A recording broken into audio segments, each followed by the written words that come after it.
Hello and welcome to Open Your Mind Radio. You have myself, Alan James. And myself, Stephen George. Good evening. Good evening. It's Sunday, the 27th of January, 2019. And boy, today was the day for gremlins. We're having a few issues with technology and websites and stuff like that.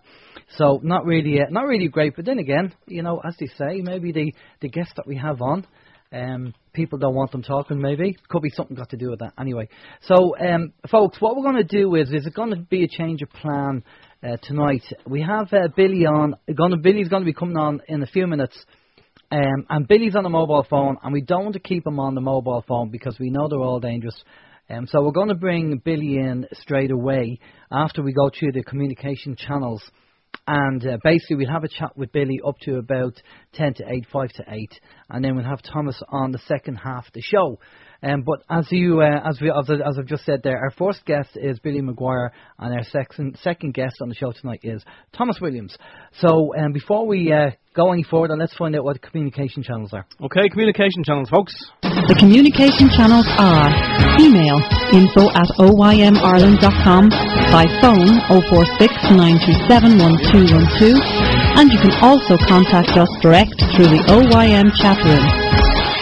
You're not paying that woman enough to she just ran out the door. I did change it. I did edit it. Okay. Anyway, communication channels. Yes, info@oymradio.com is the website address, and if you go there, you will see all the lovely links on the left-hand side for the email, which is, is info@oymradio.com for your emails. During the show, during the week, just let us know that you're listening, where you're listening from, and if you have any suggestions for future guests. Also, on the lovely links there, you will see the anti-social media Facebook. You'll also see MeWe and Twitter. And don't forget, down there as well on the bottom of the page is the link for Patreon.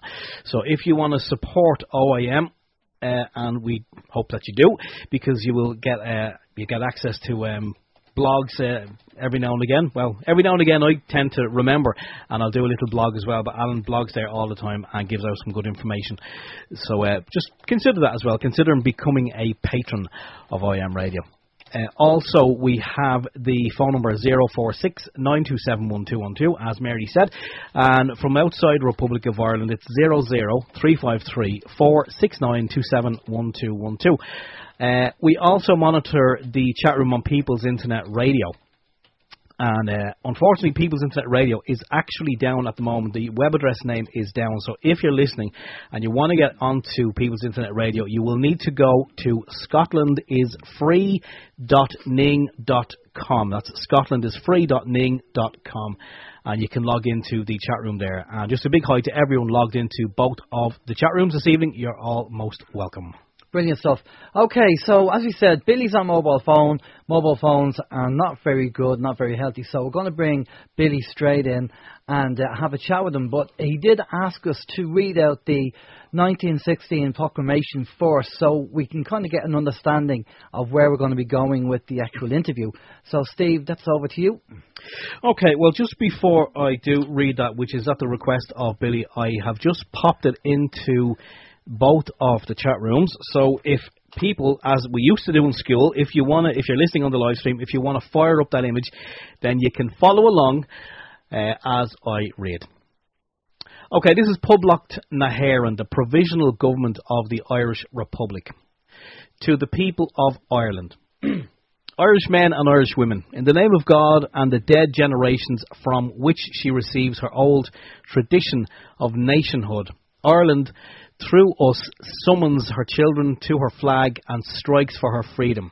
Having organised and trained her manhood through her secret revolutionary organisation, the Irish Republican Brotherhood, and through her open military organisations, the Irish Volunteers and the Irish Citizen Army, having patiently perfected her discipline, having resolutely waited for the right moment to reveal itself, and now seizes that moment, and supported by her exiled children in America and by gallant allies in Europe, but relying in the first on her own strength, she strikes in full confidence of victory.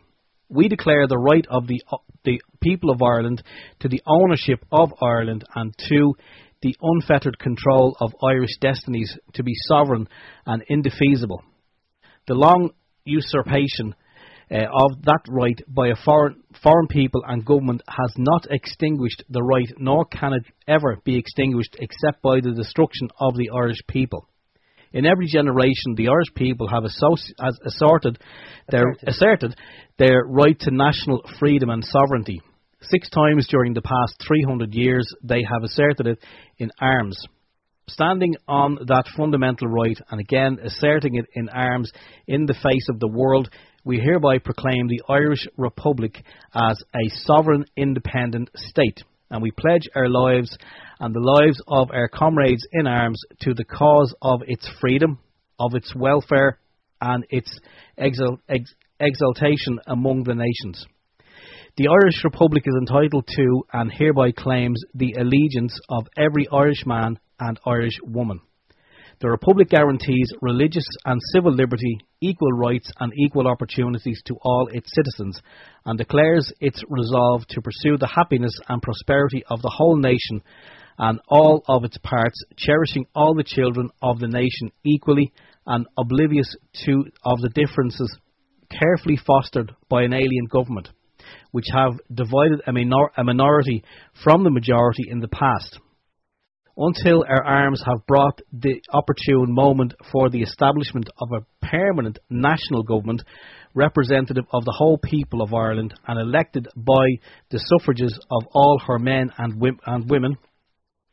The provisional government hereby constituted will administer the civil and military affairs of the Republic in trust for the people. We place the cause of the Irish Republic under the protection of the Most High God, whose blessing we invoke upon our arms, and we pray that no one who serves that cause will dishonour it by cowardice, inhumanity, or rapine. In this supreme hour, the Irish nation must, by its valour and discipline, and by the readiness of its children to sacrifice themselves for the common good, prove itself worthy of the august destiny to which it is called. Signed on behalf of the Provisional Government, and it's signed by Thomas J. Clark, Sean McDermott, P.H. Pearce, James Connolly, Thomas McDonough, Eamon Keant, and Joseph Plunkett. There you go. Fantastic stuff. Well done, Steve. Well done. Good evening, Billy. How are you doing? Good evening to you, Alan, and to Stephen, and congratulate Stephen on his reading of the 1916 proclamation. He read it. You know, it was really lovely to hear that. Good stuff. Thank you. Now, Billy, we want to the focus that we want to focus on is the 1919 Dail Eireann and the 1921. You said the 6th of December, because people, the Irish people think that we are a republic, but we all know, well, some of us know that we know that that's not the case. That it was a republic in 1919 and then got switched in 1921, December 1921. And I think it's very important to get that point across to our listeners that we are not a republic because of what happened. So can you take us from there, Billy, and tell us what way you went down? I'll take you first to the proclamation that Stephen has just read. You can see there were only a provisional government in 1916. We had to have a sovereign government, and we had to wait until Britain called the 32-county election of 1918. And on the 14th of December, they called that election for the whole 32 counties. There was no border, remember, in Ireland in those days. And on the 28th of December 1918, we won that vote by 73 votes. And we were given the mandate to found the state, the Sovereign Republic of Eire, the Sovereign Dail Eireann government, and the Sovereign Dail Eireann courts, and the War of Independence as a defence force by the will and wish of all the people of the 32 counties. And that's why we have, it's a sovereignty, it's a sovereign government. We're a sovereign republic is what we are. And then on the 21st of January 1919, that was all ratified in the Mansion House by the Sovereign Dail Eireann government of the Sovereign Republic of Eire. And that was the mandate they were given to govern all our territory, right across from America, right across the Atlantic Ocean, right across the sovereign 32 counties of the Sovereign Republic of Eire, right to our border down the Irish Sea with Great Britain. That's what they set up. And that was established by the will and wish of all the people of the 32 counties. And that's where you come from, and that's where it comes. and nobody can interfere with that. That was a democratically elected sovereign Dáil Éireann government, and it's the only government that can sit in the European Parliament and use the Irish and Fenian Republican Brotherhood's tricolour flag, their sovereign seal of Dáil Éireann, their sovereign constitution, their 1916 proclamation, their address to the Free Nations, and their Declaration of Independence. And they're the foundation documents of the state. You have to start with that. And then on what happened on the 6th of December 1921, King George V, he usurped the sovereignty of the people and of the sovereign Dáil Éireann government and declared Dáil Éireann to be an illegal assembly. And he imposed a British apartheid system for the 26 and 6 counties of Ireland as an Orange-Free state and a monarchist provisional government. That's what we have today. And Michael Collins and the Free State government, they went down and they bought from the Leinster House, they bought from the Royal Dublin Society, the lease from them. And the Duke of Leinster, he was the agent for the Crown of England. And he... Sinn Féin was the political wing of the Irish and Fenian Republican Brotherhood, and Óglaigh na hÉireann is the military wing. And Sinn Féin wouldn't take their seats in Leinster House. And you had the split then in the Irish and Fenian Republican Brotherhood. But I think it's very sad, and I think, how could King George V say he had a treaty with he didn't have a treaty. What he did was he illegally and fraudulently imposed that British apartheid system to control the sovereign Dáil Éireann government and to control the sovereign Dáil Éireann courts. That's what he did, and that's what's still going on today. They are under the Crown of England and still under the Crown of England. We want no border in Ireland. Okay, so Leo Varadkar, and all since 1922 or December 1921, say 1922, all them governments have all been the provisional government under UK rule. Under the Crown of England. Right. That's what they're under. Okay. And the courts are under common law, English common law. They're not under the sovereign Dáil Éireann governments. That's what they were on the 21st of January 1919. They were all under the sovereign Republic of Eire. And Michael Collins, if you want to, one person, just to give the example, Michael Collins was Minister for Finance on the 21st of January 1919, but on the 6th of December 1921, he was only Provisional Minister, and that's what they've done. And all that territory, all that the Crown of England did to govern are 26 counties for the Crown of England, and the 6 counties. That's what they govern. The 26 counties instead of the 21st of January, when they were given the mandate to govern all the territory. We're the only country in the world that can set foot in America, and that goes back to the Brendan voyage and to Christopher Columbus you know, that's where that comes from. Okay. Because we have that right. Okay, we've a lot to get through, so we've a lot of questions for you. Is it true that when you go into an Irish court today, when you see the Harp over the judge, that's a corporation because it should have Eire underneath to signify a sovereign court? Yeah, absolutely. They're all corporations, and I'm afraid since as you said, 1922, on the 21st of January, it was the sovereign Dáil Éireann government, is what it was, and the sovereign Dáil Éireann courts. Okay. And they changed that. And there's a wonderful book that all your listeners should read, and it is Money for Ireland, Finance, Diplomacy, Politics, and the First Dáil Éireann Loans, 1919 to 1936. It's by Francis M. Carter. And he traces all the de facto and de jure government in America. They took that course and what happened to all the money. And he does a beautiful job in that. His people were evicted here. He's probably his great-grandfather that went to Canada. And his mother sent him to Trinity. And he came here and he studied. I've spoken to him. He's retired now. He's in Canada still.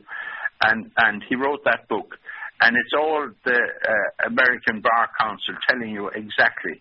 And their assessment of the whole, those cases that Michael Collins and those brought to try and get the money, that was Friends of Irish Freedom's money. And they brought those cases in America.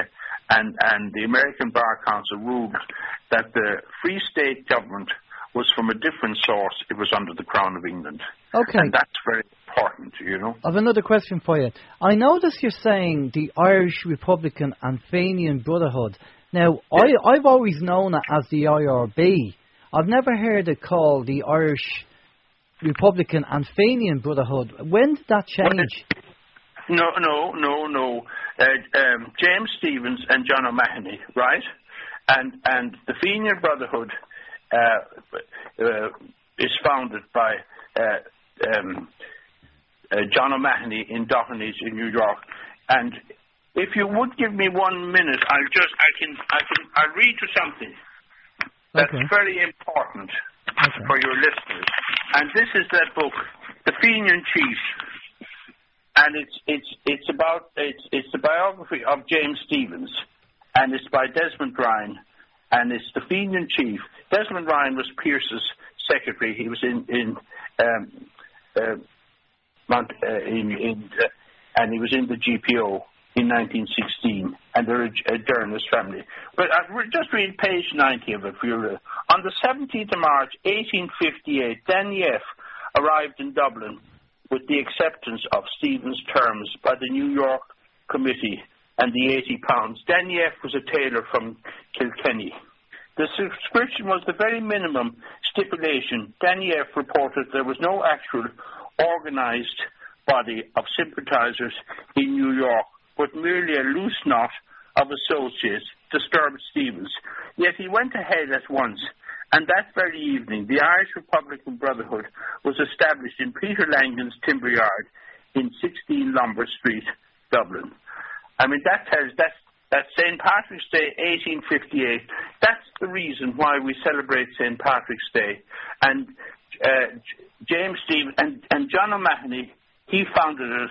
They're sister organizations, and he founded it in Doherty's in New York. That's why we celebrate. That's why we use our tricolour flag.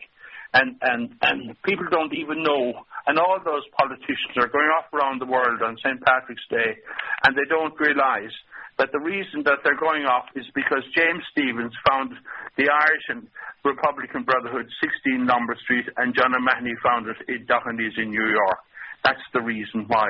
Okay. And that tricolour flag is theirs, and so's all that. And I just one page, just a little bit more. Page 316, and it says on James Stephens, he died early on Friday morning, the 29th of March, 1901, after a sudden and unexpected attack of weakness in the house of his brother-in-law, John Payne, 82 George's Avenue, Blackrock, County Dublin.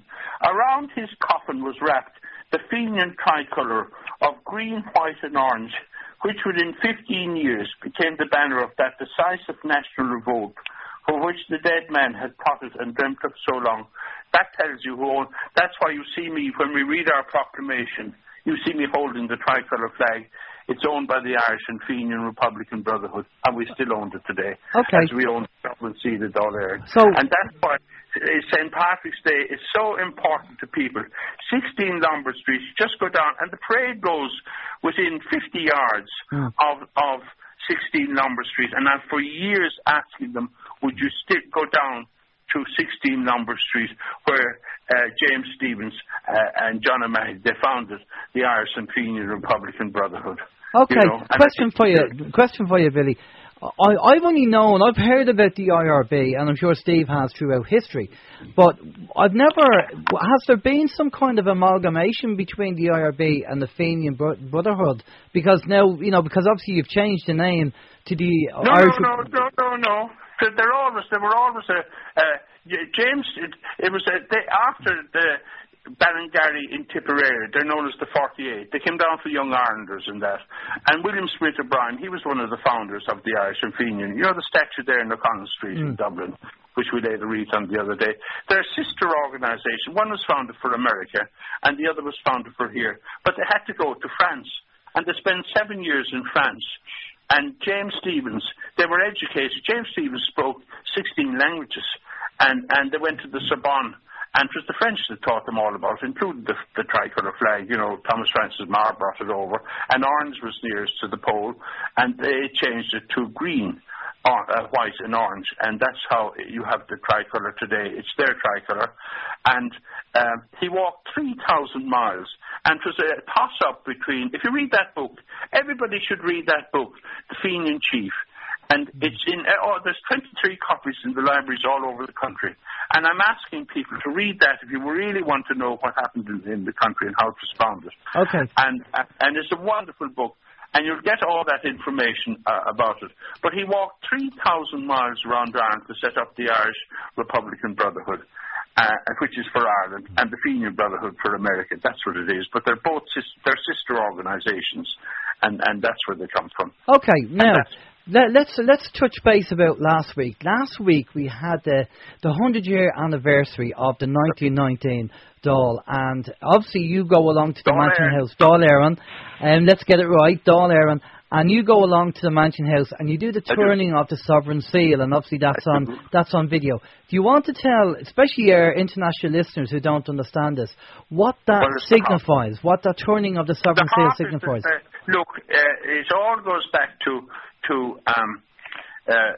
if you go back to the start of we're Celtic people is basically what we are, and it was Celtic Christianity in those days. And on the Ark of the Covenant was the two 5-string harps, and they're over the forecourts. Anybody wants to go down, but they're not properly aligned. And they were carried by your ancestors right across from the Middle East, right across through Europe and North Africa to here. And if you go to places like Lochgar and that, where they came, where your ancestors 10,000 years ago. And on the Ark of the Covenant was those two 5-string harps, and they were changed in Roman Catholicism to angels. And the harp is the covenant between God and man with all the information and knowledge for his planet Earth and our civilization. You know, all mathematics, all science, all technology today. You know, how man learned to write, how man learned to count, latitude, longitude. You know, all about the sunship and the moonship, and how it grows all our biomass, and the moon controls all the cycles of life and time. And it is the most wonderful symbol, you know, in planet Earth. And it comes, and its Anno Domini is the sovereign seal, and the Book of Psalms is the Psalter, and that's the Psaltery, and it has the two images from wrong to right, evil to good. And if you went to Billy McGuire, I've done all that for the people there. The harp stone, 10,000 years, is in Lochgar, in that stone circle. It's the old Grange stone circle. New Grange is 5,000, but the old Grange one is much older. And it tells you all how you look after planet Earth and how you build your civilization. The first string, earth, air, fire, and water, the first 4 strings.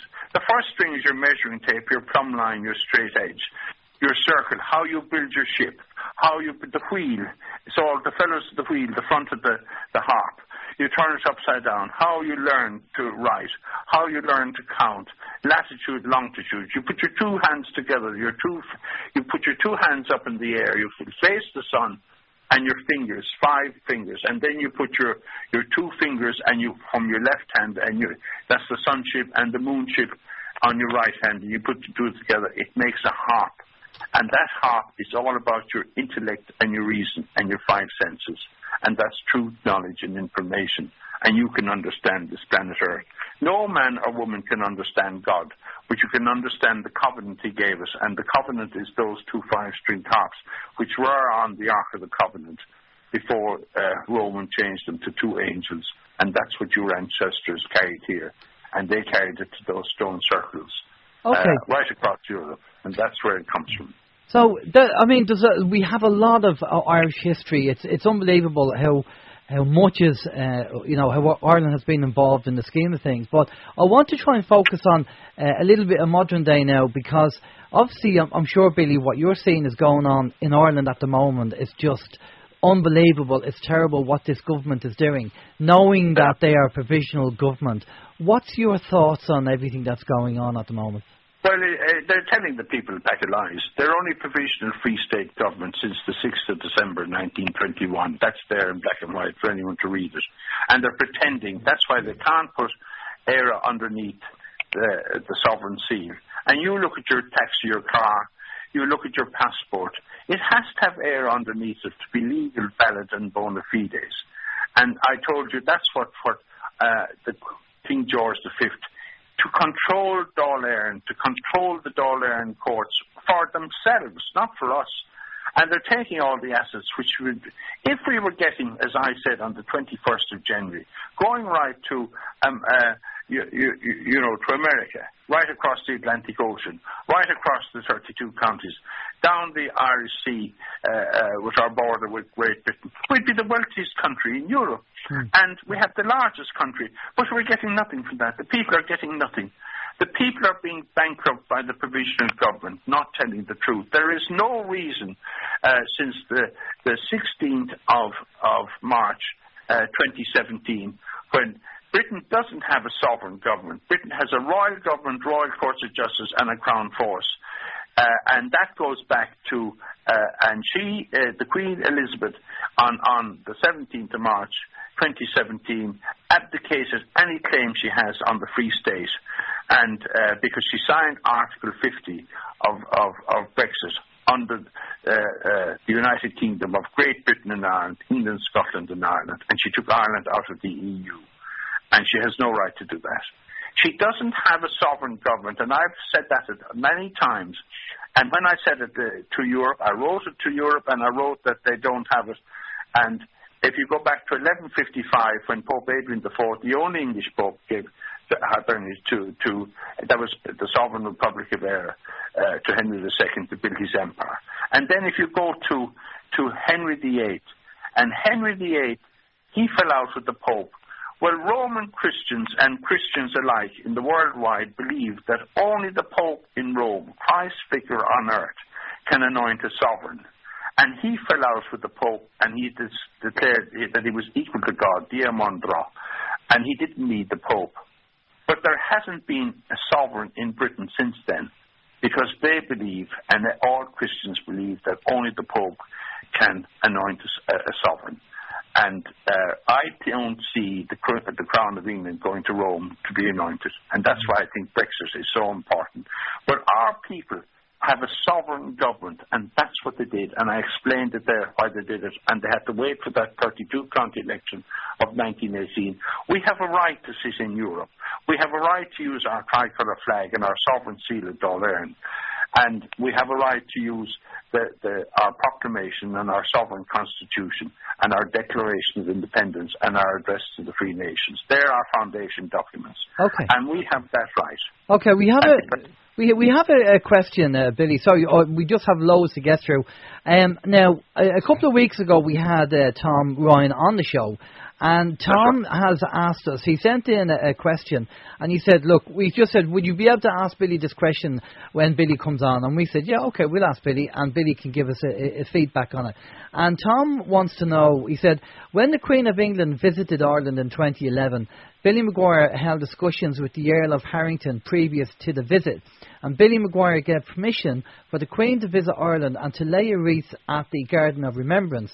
Given that an English monarch must visit Ireland every 100 years to claim sovereignty, and the previous monarch visit was in 1911, Billy McGuire facilitated the visit to allow the Queen to continue having a false claim over Irish sovereignty. Why did Billy do this as head of the IRB? Who was he working for? That's Tom's question.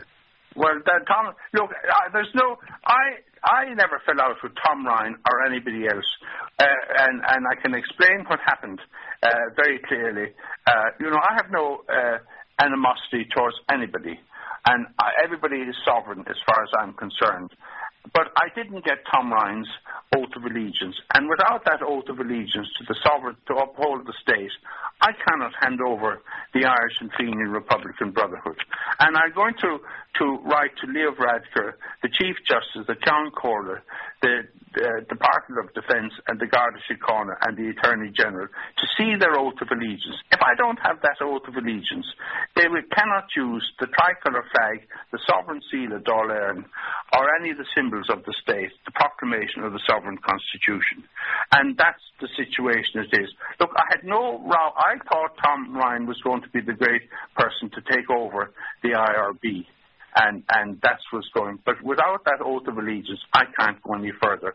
And 20 years ago, the Irish and Fenian Republican Brotherhood decided that they were going to set up a committee, which they did. I had no hand, act, or part in that committee. I wasn't allowed to have anything to do with it. And I always had to step down when the proclamation was read and hand over to whoever was the chairman of the committee. And that committee, last February, was abandoned. Okay. Well, Tom's not. We can't. Tom's not here to have his say, and we don't have enough time to get into that. Yeah, but I have no animosity towards Tom or anybody else. Okay. The point is, the reason why on the 100th anniversary that Tom was calling him, Tom isn't a member of the IRB. And you have to have your oath of allegiance. It's an oath-bound organisation, and it still is, and I can't hand over until I have somebody's oath of allegiance to the IRB. If you want to be a member of the IRB, you have to take an oath of allegiance. And though there's a lot of people who don't like to take an oath of allegiance, that's fair enough, but you can't be a member of the IRB without, no more than you can sit in the Sovereign Republic of Eire or the Sovereign Dail Eireann government without that oath of allegiance. That oath of allegiance is what caused the Civil War. When Michael Collins, on the 6th of December 1921, they went down, as I said to you, and bought the lease of Leinster House. Dail Eireann said that all those oaths of allegiance of all the people that were in the first Sovereign Dail Eireann government, they were all sworn in. And all those allegiances, as I saw those allegiances in the Voluntary papers that I gave to the University of Limerick, and they're all there. And Michael Collins, he took the oath of allegiance to the Crown, and that's why he was executed. And Dail Eireann always said he never took the oath of allegiance to the Crown of England. Now, whether he did or not, that's people can discuss that. But all those members of the first Sovereign Dail Eireann government had to take the oath of allegiance. Okay, can I just ask you, if you're writing to Leo Varadkar and whoever else regarding the oath of allegiance, surely they're just going to turn around and just say, well, we'll just ignore him. I mean... Well, they can ignore me if they like, but they're not. They're still only a free state government. A free state government cannot sit in the European Parliament and use the Irish and Fenian Republican Brotherhood's tricolour flag, their sovereign seal of Dail Eireann, their proclamation, their sovereign constitution, their declaration of independence, and their address to the Free Nation. They are not entitled to use that. They're under the Crown of England. And it's time that the whole situation, and I think it's an absolute scandal that we were not allowed to enter the Mansion House last Monday on the 100th anniversary where the state was founded. And today I see the Holocaust. They have facilitated, the Lord Mayor has facilitated the Holocaust, which has nothing to do with Ireland. And we're all in there all day. They showed it on the news at 6 o'clock. They showed it and gave all... We didn't even get a mention. The IRB didn't even get a mention, nor in any radio program by RTE. They won't mention us. Isn't there something very wrong in the country when they won't even admit that we have a sovereign government and that they're only a provisional government, and that's all they are, and they won't tell the truth to the people. But look, I'm going to have to make a decision this year because my family have done 100 years. I have done 56 years with the IRB. I never got any place. The Free State will not allow me to speak on the radio. They will not allow any journalists to interview me. They will not mention the IRB. Did you see the IRB mentioned on any paper? And coming up to the 1918 32 county election, we democratically won that by 73 votes. And I said to you that Sinn Féin was the political wing of the Irish and Fenian Republican Brotherhood. It's nothing to do with Sinn Féin today. They don't recognise the Irish or Fenian Republican Brotherhood. They are not Sinn Féin. Unless you have that oath of allegiance in your hand, you are not a member of the IRB, nor are you a member of... And you're not even entitled to a passport. And remember that. So can I just ask you, just going back to Tom's question quickly, I know you can't go into detail with that, and that's fine, but the whole idea of, did the Queen ask you for permission to come over? Dail Eireann took his seat in the House of Lords. Look, he went to school with Willie Whitelaw on that, and there was shocking tragedies going on in the north and that. And the Eire of Harrington, who I knew very well since I was a child, because I lived in County Limerick and he lived here as well, and I grew up with his family in that. And he took it on himself to take his seat in the House of Lords with the Presbyterian people and Archbishop Eames and the Presbyterian people in Scotland. And they were the ones to get Paisley to say yes instead of no. And they were the ones who put the pressure on Dr. Paisley. And he took his seat in the House of Lords. And they appointed him to liaise with the Irish and Fenian Republican Brotherhood to try and sort out the peace, reconciliation and prosperity process, which has nothing to do with that Good Friday Agreement. That was never part of it. The peace, reconciliation and prosperity process was founded by Pope Pius XII in 1950 in Rome. And the University of Limerick is where all that was set up. And that was all scrapped. And where I lived in Willowbank, which is part of the University of Limerick, a magnificent old house, where all the Vaughan's Hotel papers were all in there, and the memorabilia and all that were in that house. And they were all given to the University of Limerick. And Brendan O'Regan, he was the one who set up that. And Canon Cooper, he was there. He spent his student years in Rome, and he was a brilliant canon in the Roman law, and he knew his way around that. There was others as well, Monsignor Reardon and the ambassadors and that. But that was not the Good Friday Agreement. Is nothing to do with peace, reconciliation and prosperity. It's to take the Crown forces out of Northern Ireland to fight in another part of the world. And that's what it was. The Good Friday Agreement was set up in Willowbank. And that's because that's where the Supreme Council of the Irish and Fenian Republican Brotherhood used to meet, Cumann na Fine and Eimean na HÉireann, because that's where I learned from Kathleen Clark and Wilma Hobson and all those people, Joe McGuire and all those. And that's where it comes from. Okay. And another question for you there, Billy. You know, at the moment, you know, we have the Irish Constitution. It's 1937. But what's your take on the fact that the bankers and obviously the government are just ignoring the Constitution and just evicting people from their homes? Well, it's an absolute scam. We have 5 constitutions in the state. We have only one sovereign constitution, and that's the first one by the will and wish of all the people of the 32 counties. The rest are only free state constitutions. And the banks there isn't one bank that has a license to trade, and it has to have the sovereign seal and Eire underneath it. And they're corporations. They have nothing to do. They have nothing to do with the Irish people. They have no hand back their part. They're not interested in the Irish people. They're only there for making money. And that's a disgrace the way the country has been.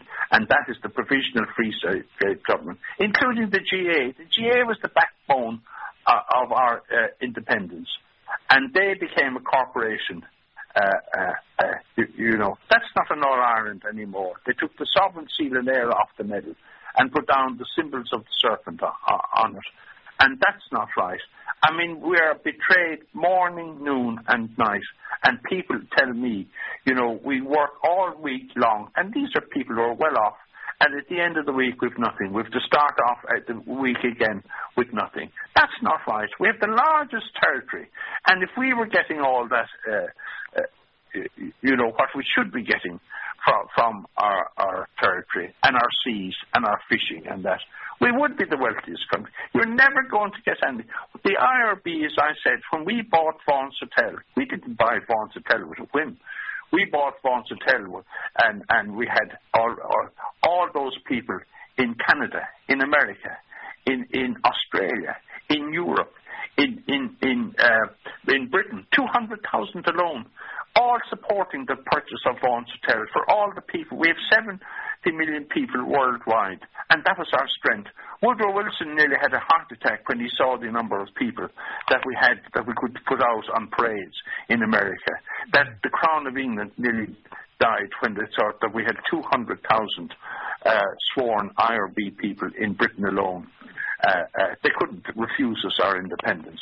But we have to get back to that. We have to get back to truth, knowledge and information for people. And we have to get the information out. Steve, you have a question in from the listeners there? Yeah, I'm just wondering, Billy, as you mentioned earlier, like the fact that it's only a provisional government, and they, in order to kind of do business, they really need to, in order to do business, they shouldn't use the tricolour, they shouldn't use the Harp, and they shouldn't use Eire underneath it. But it seems like that they're doing it anyway, and they're getting away with it, and they're just trying to airbrush. I mean, they're trying to airbrush the IRB out of existence, and the fact that you weren't allowed access to the Mansion House on the 24th. You're absolutely right, Stephen. You're absolutely correct on your assessment of that.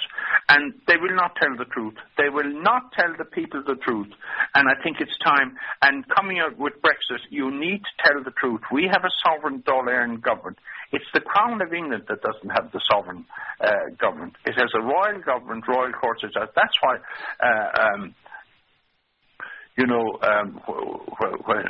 when they joined the common market at the time, de Gaulle wouldn't allow them into Europe because they didn't have a sovereign government. You have to have a sovereign government. There's a big difference in sovereign and royalty, and that's where it comes from. And that's where our people set up and gave their lives to set up a sovereign government for us, that you would own your house and your land and no one could touch you.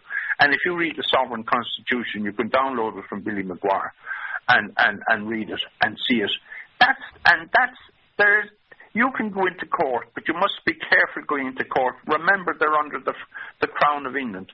And I told you that book, The Money for Ireland, will give you all that information if you want to read it.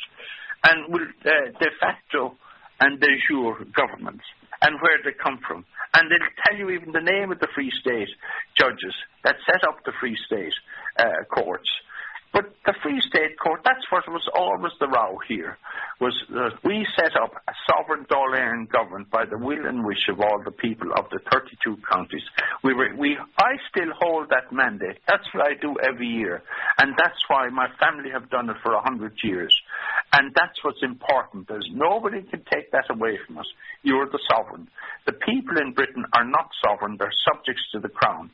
And with Brexit, subjects to the Crown are not entitled to a referendum. And they've had a referendum, and you see the absolute consternation it has caused in Britain. If the Queen is the sovereign, then only the Queen of England has the right to decide whether Britain stays or joins or leaves Europe, one or the other. Well, that means, but if we're part of Britain, Billy, because we never really got away from the Britain, then that means if they leave, Ireland by default leaves also. That's exactly what you did on the 16th of March 2017. And people, you see, the Free State government were rolling along. They're the highest paid civil servants and politicians in the world. And yet they won't govern. They were given that mandate to govern all our territory, as I said, right, the largest in Europe, right from America, right across the Atlantic, right across the 32 counties of Eire, to the border with Great Britain, which is down the Irish Sea. And I wrote that to Michel Barnier and those. I sent all that, including that book, Money for Ireland, and all that information that Britain didn't have a sovereign government. They use our sovereign seal, and that caused the 100 Years' War after 1155. And what are they going to do now? And they don't have a sovereign government. And I cannot see the Crown of England going over to Rome to the Pope and asking the Pope to anoint them as the sovereign of Great Britain. That's not going to happen. But we should look after ourselves, because Britain doesn't. And, I mean, when I see what's going on with Brexit, and it was that border that was imposed by King George V on the 6th of December 1921 that has caused all the problems. Brexit would be signed, sealed and delivered 2 years ago if they didn't have that border. It's always going to be there because we are not allowing our border. We are a sovereign people. We have a sovereign nation. We went out, we did everything properly. We did it by the book, and we suffered for that. And our people suffered from that you would have a proper education, that you'd have good jobs, and that we built all that up. and yet we're only being blackguarded. Well, here's the thing, Billy. If we are part of the UK because we never got to be a republic, then why the hell are they talking about a border when it's not needed? Because we are part of the UK. Because they have those people in Northern Ireland supporting the British government. I mean, the whole thing is absolutely. It is. Look, they're doing exactly what they to us on the 6th of December 1921 is what is happening to Britain today. It's the very same thing. King George V, he usurped the sovereignty of the people and of Dail Eireann and declared Dail Eireann to be an illegal assembly. Who did he do a treaty with then? If it was an illegal assembly himself, is it? Yeah. It's like Henry VIII, the same thing. He fell out of the Pope, and because he declared that he was equal to God, but he didn't need the Pope to anoint him as the sovereign. But he did need the Pope to anoint you. You can't be, you don't sort of anoint yourself. And that's what they've been doing. And it's time all the lies and the deception and the frauds come out and taking the land and robbing the assets of this state. There for the Irish people. First, always in the Irish and Fenian Republic, the right and welfare of the Irish people. And that's what we do, and we've done that for over 100 years. We've done it for far longer than that. But that's what the Irish and Fenian Republic do. We only do the sovereignty and legitimacy of the state. We don't do anything else. We're not going out to war. Well, I'll tell you what, Billy. We have about 5 minutes left. What's your suggestion? If we give you a crystal ball? What's your what do you want to see from 2019? To have that sovereign Dail Eireann government, that by the will and wish of all the people of the 1918 32 county election, that's the mandate we have. If we had that government there. And our sovereign 32 counties. That's what we have to have. We can't have what was imposed on us. And it is causing terror and always will cause trouble and war and killing and maiming. We don't want that. We want to go out there and trade. Trade is the lifeblood of any nation. And we are well able to trade now, thank God. And our people are educated. And we only have, all we need is that we have a great country. And look, those people in Northern Ireland, they're our people as well. The people in Britain are our people as well. We're not against anybody. But we need to have sovereignty. And I think it's time the European Union is not being fair or being honest with us either. Why are they not insisting that all our territory, right to America, we're the only country because of the Brendan voyage and Christopher, as you would have done in Columbus, Colon to us, and they came here. And we taught them how to sail the Atlantic Ocean. And that's when it was agreed, they didn't know what country they were going to, but when Christopher Columbus and Patrick McGuire, who taught the Spanish sailors how to sail the Atlantic and all about the seas and the currents and the winds, the trade winds and all that. And when they set foot in America, they claimed it. Patrick McGuire claimed it for Ireland, and Christopher Columbus claimed it for Spain. Okay. And that's why we have those rights and those things, and that's what you call civilization too. And those harps, the top of that harp that I've explained, is the blueprint for your ship and how you build your ship. And the curved side is the fellows of the wheel, how you build the wheel. And it is the most marvellous. You can look at it on Billy McGuire and you can see it. That's what the Ark of the Covenant, and that's what was given to us, and that's Anno Domini. That's Christianity, and that's the Christianity, the welfare of our people, the welfare of the planet Earth, the welfare of that's what it's about. Okay. And I think just sorry, I'm just watching the time there, Billy. I have a quick question for you, and then we'll have to finish it there. Which constitution should the Irish people be looking at? The sovereign constitution, by the will and wish of all the people of the 32 counties. Is that 1919? 1919, and the 32, the land, even if they came and took your house, you still own the land under it. Yeah. They can't take it brick by brick, slate by slate. You still own because you're the sovereign, and that's what you are. And you should stand up, and use it or lose it. And that's what we should be doing. And I hope that people will stand up for it. And I hope that the likes, when you see today, the Irish and Fenian Republican Brotherhood last Monday weren't allowed into the Mansion House where they founded and funded the state. And today, the Holocaust, well, good luck to the Holocaust people. You know, they got in, and they get in every year, and we never get in. Yeah. And that's for something very wrong. There's something very wrong about the whole situation, that Britain claiming sovereignty and its royalty they have. It's time that Europe were honest with us as well. We have the largest territory, and they're supposed to be managing that, and they're supposed to be, they have over us the European laws. And why aren't they governing right America? Why aren't they governing the Atlantic Ocean? Why aren't they governing the 32 counties? Why aren't they governing for the welfare of our people? They're not doing it. No. And it's time that politicians stop looking after themselves and looked after the people. The people here are sovereign, and they have a right to be governed properly. Well, I think that's all we want. I think the times are changing and things are changing. Well, Billy, thanks a lot for coming on the show. It's much appreciated. We'd have to leave it there, unfortunately.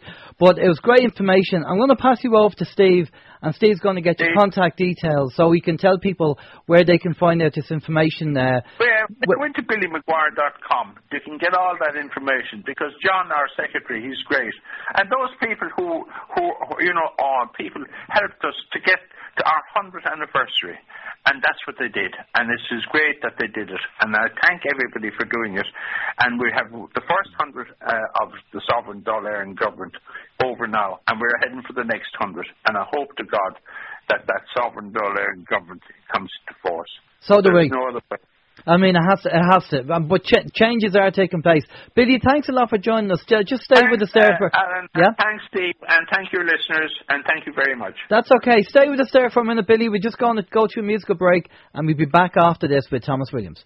This is Open Your Mind Radio on OYMradio.com and peoplesinternetradio.com.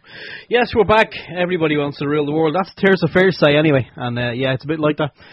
Anyway, thanks to Billy McGuire. BillyMcGuire.com is Billy's website if you want to get more information, and there's a lot of videos and images up there as well. And also check out the links for the books as well that he mentioned.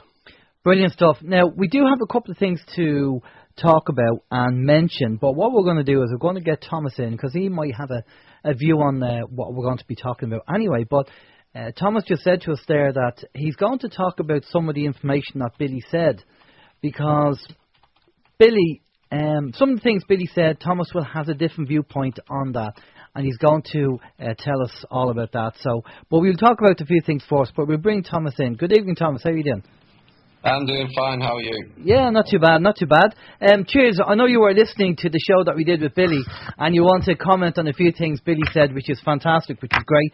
But we do have a couple of things that we just want to read out, which that's I think, fine. And obviously put in your viewpoint as well on this as well. Steve, if you want to take the first one there. Yes, we will take the first one. This is about the RTE interview during the week where Ray D'Arcy interviewed Noel Edmonds, and he talks about his problems with Lloyds Bank. When the show was put up on the RTE player, they removed the Lloyds Bank comments. When people gave out, they put it back in, minus some of the comments about Lloyds. What a bunch of arse, RTE, censorship at its finest. So everybody knows Noel Edmonds, and he has a big fight on with Lloyds Bank, and he was on RTE. Ray D'Arcy interviewed him, and RTE are saying that they removed the part because of libel. But why would they be liable for something Noel Edmonds says? Surely he'd be liable for that. I think you've seen that footage as well, Thomas. We posted it up on Facebook. Yeah. It's the key. I've got a piece in next show again about the portal people, as I call it. We have to bring them down, and the people can bring them down. Stop watching it. Yeah. Turn it off. You know, these people run on advertisement money and blood money. Well, if no one's watching the adverts, then the advertisements people pull out, and then they shut down. That's how it works. Yeah, exactly.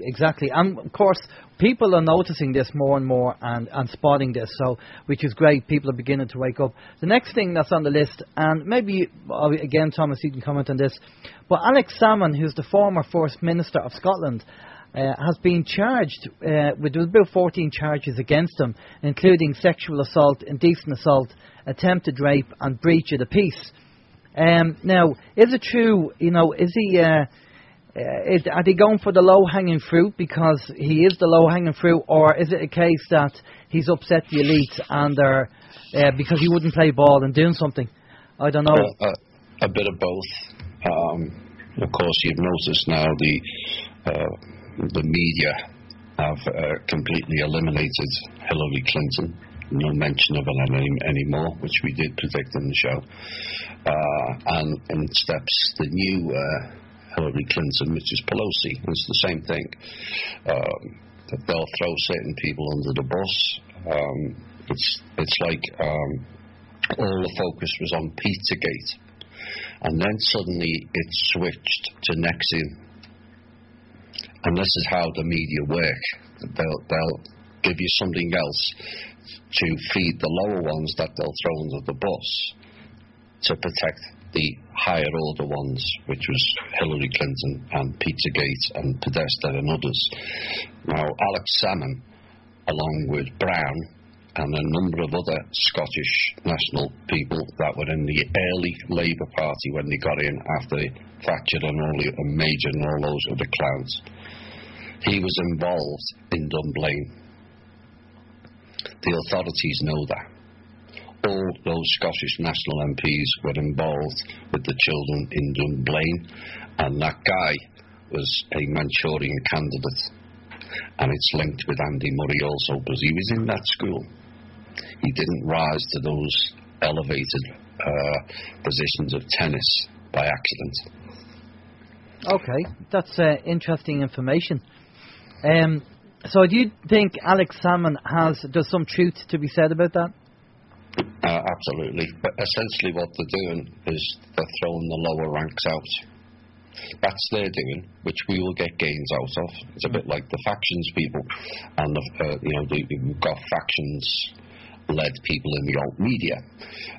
They're going to tell you a lot of stuff about the other factions, but they're going to ignore theirs. And it's the same pattern. Once you see the pattern, it always repeats. And the likes of Alex Salmond is not that important compared to, let's say, Tony Blair or Gordon Brown, or this is how they're thinning the herd, because it's costing them far too much money that they don't have anymore to keep this system going, and they'll throw us little tidbits, and the alt media think, great. Well, no, they're the people that you ignore. You focus on the ones that they're missing out, because they're the real ones we have to go for. Okay. But yes, it appears good. We're seeing some arrests and seeing some people being thrown to the wall, so to speak, and that's a good sign. But don't lose focus of the rest, because that's exactly what they do to distract you and take it away from you. Okay, we'll have to keep an eye out for what's going on there. Just very quickly, we normally go to Alan and Steve's week. Do you have anything to report, Steve, yourself? Just want to say very quickly, actually, that it's happening all over again. Ben, as we know, Ben was locked up there. He got 3 months for contempt of court. And I did hear during the week that he was supposed to have done this community service. He wasn't. He didn't do the community service, but seemingly he had up till May 2019 to do the service. So he's unlawfully locked away. And Brian McCarthy was also lifted during the week as well. Brian is an anti-eviction task force. He's a lovely, he's a gentleman, is Brian, and he was unlawfully lifted as well. And seemingly he was actually arrested inside the court, which you're not supposed to be. There's something in the Constitution about you have to actually leave the premises first before you can be arrested. But yeah, so that's some more bad news. And just anyone who's interested in Ben, Vin had a video up there earlier today, just saying that he was actually in. He had seen Ben, and that Ben is doing well. He's in good spirits, and also Ben's wife and children had been in to visit their dad, and he's doing well. As I say, he's in good spirits. He thinks he has an ace up his sleeve. He thinks he may have something. but he's going to just leave that. I think from what Finn said, he's going to maybe visit it when he comes out. So I mean, he's doing well, and he thanks everyone for supporting him while he's in there. So, well, the number of people that have been incarcerated or in jail, the likes of Tony Rochford, Joe Ducey, Brian McCarthy, Ben Gilroy, Stephen Manning was in for 2 months. I mean, it's just getting beyond the joke now that it's just, what they're doing is ramping things up, and they're having to go with everybody. So it's just, it's not good. Anything else to add? No, that's about it. You? Okay, well, just something that, again, we have to be aware of all this programming that we have in society. I'm sure Thomas would agree. And the local choice shop is already, and this is January, they've already started to put out all the St. Patrick's Day stuff. It's just Easter eggs, the whole lot. I mean, I suppose they just want to get the Paddy's Day stuff out of the way and off the shelf so they can put the Christmas stuff back up again. It just gets ridiculous. And the other thing that I did the other week, just during the week, I put up a little advert up there. Well, not an advert, but a kind of meme with President Trump about draining the Irish swamp. And of course, I knew we'd get a lot of reaction from people, and basically it did. But again, people not looking at what's going on. They're believing the fake media. And one of the things I said is, I don't really care whether it's somebody from the planet Zog who's coming down, as long as they get rid of the deep state and make the world a better place. At the end of the day, it's all about what he does and not who he is. And people were looking at the micro instead of looking at the macro and the bigger picture. And I think it's important that we have to look at the macro, because, yes, he might have objectified women in the past, but at the end of the day, you have to say that's if Trump doesn't manage to change things and the deep state win, well, they're going to be doing a lot more to me, you, and our families and everybody around us than just objectifying women. So, let's just hope that, there are positives that's coming out of what Trump is doing.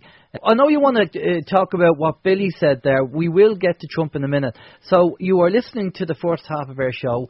Billy came on and he was talking about sovereignty and everything else. What things do you want to talk about or clarify that you heard Billy say? Well, it's good stuff that he's putting out, but the problem that I see, and I know because of the term sovereignty and who it entails, if you keep going after the wrong group or the wrong person, you're always going down the side streets. You're on the right path, but you're going down the side street. So if your target of ire and blame is the wrong one, you're not going to get to the path that you desire. And they always put these spanners in the works, which sends people down side streets. The Pope has never had the right to declare a sovereign, ever. The Pope was a sub-sovereign. Always has been, doesn't have the right to declare sovereignty. The only person who had the right to declare sovereignty was Marduk, and now it's Kim. That's how I know. And the Queen, whilst she is a sovereign, which is important at this time, because she is blocking, as a sovereign, she is blocking certain things that the clowns are up to. I'm not saying she's good by any means, because clearly that family have done a lot of bad things. But as it stands now, she is actually helping. Now, the Queen does not and never has owned the crown. Never. So if you're blaming the Queen and the crown, you're going down side streets. The crown has been, particularly in the time period we were talking about, was owned by the Rothschilds. All of it. And then you got the Temple Bar. King John, and everyone starts babbling on about the Magna Carta and how it freed the people. No, it didn't. And this is where people in common law and natural law make big mistakes, where they get pushed down side streets. Now, King John sold all of the UK subjects out. Essentially, America repeated it in 1933-34 time period, where they put all the people up as collateral.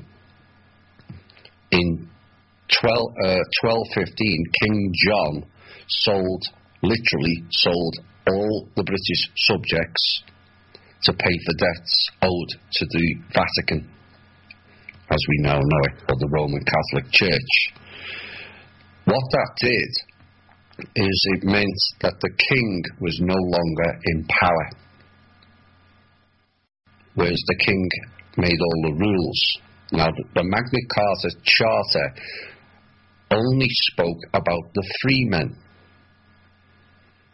Most British subjects were not freemen. They were the nobles and the earls and all them people. And a majority of people were known as peasants. So the Magna Carta didn't include all people.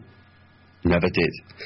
And what happened then is no monarch of England ever again had unrestricted or absolute power. And what it brought in was Parliament. Parley, speak, meant mind. In other words, mind speak. And then it rolled out government. Govern, control, meant mind. Mind control. So you've got two systems of mind control and mind speak.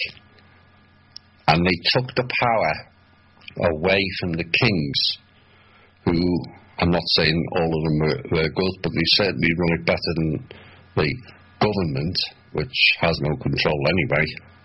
And the reality is, at that time, all the people were monarchs, were all monarchs. It's not just royalty, it's a royalty term now, but monarch was all of us. We were all sovereign. And they took the sovereign monarchs away with the Magna Carta and rolled it into these parliaments, mind speak, and government, mind control. That's what took place. And so you can't keep blaming Britain and the Queen. It's to do with the Crown and the Rothschilds, and the Pope was never had the right to declare sovereignty. How can, Thomas, question, how can, you said King John sold England basically, or the people? Yeah, Britain was in a lot of debts because of the wars, and the Roman Church bailed them out. Well, how can somebody sell somebody else's life or, labour or energy? Well, when you have very clever people at the top who understand all that, and we don't, that's how it happens. The problem is mankind, or humanity, is basically blind. We're ignorant. Not stupid ignorant. We don't have sufficient knowledge of who and what we are. We don't know our own standing. We don't, in sufficient numbers, understand our life force energy, or our soul, or our spirit. We're naive and ignorant on all of that. Or we don't even understand our own power. And we have to teach that to everybody. So, because when you understand your own power and who and what you really are, this whole system will collapse. So I suppose if you ask the question, well, how did we get conned into giving our energy? And then you look at the whole idea of when you have a baby, you register the baby. And the registration is the consent to be used, that energy to be used, and that turns into a bond, which is short for bondage, and you're bound to the system.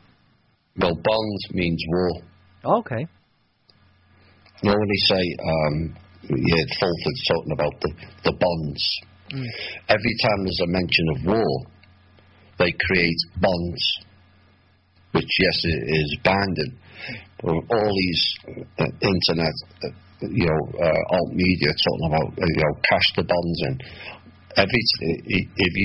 If they declare war on terror, which they said was open-ended, they can create bonds, IOUs, which goes against the people.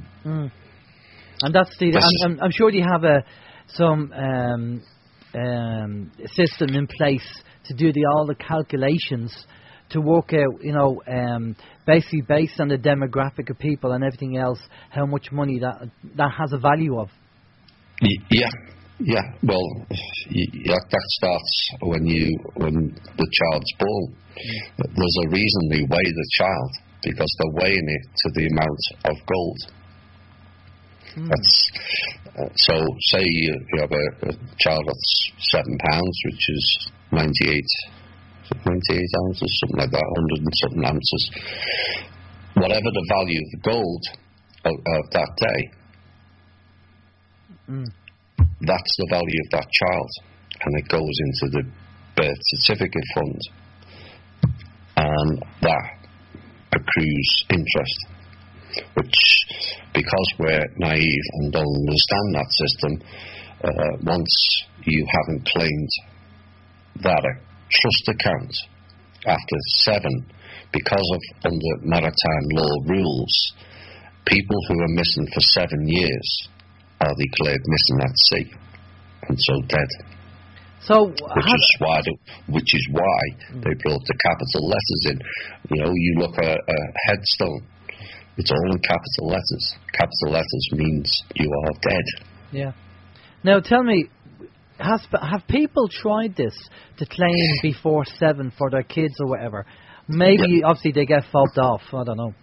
Well, you've got people. That's just why I've said we shouldn't do it, because there's not enough numbers to enforce it. Going into a court and trying to do common law, for everyone that might get away with it, there's hundreds who get arrested or don't. Natural law also. There's people on the internet saying you don't need a driver's license and to claim your birth certificates and claim sovereignty and don't pay your taxes. I'm telling people, ignore all that while the current system is operating. You're going to get people jailed, which they have. And Avon Rights has got people jailed. And everything that people are saying is correct. The object, to me, would be to set up the system so it's ready for a future date. But going into their courts, the minute you go into their courts, and the legal people will know this better than me, you are consenting. You are going in the dock. You're operating in maritime law.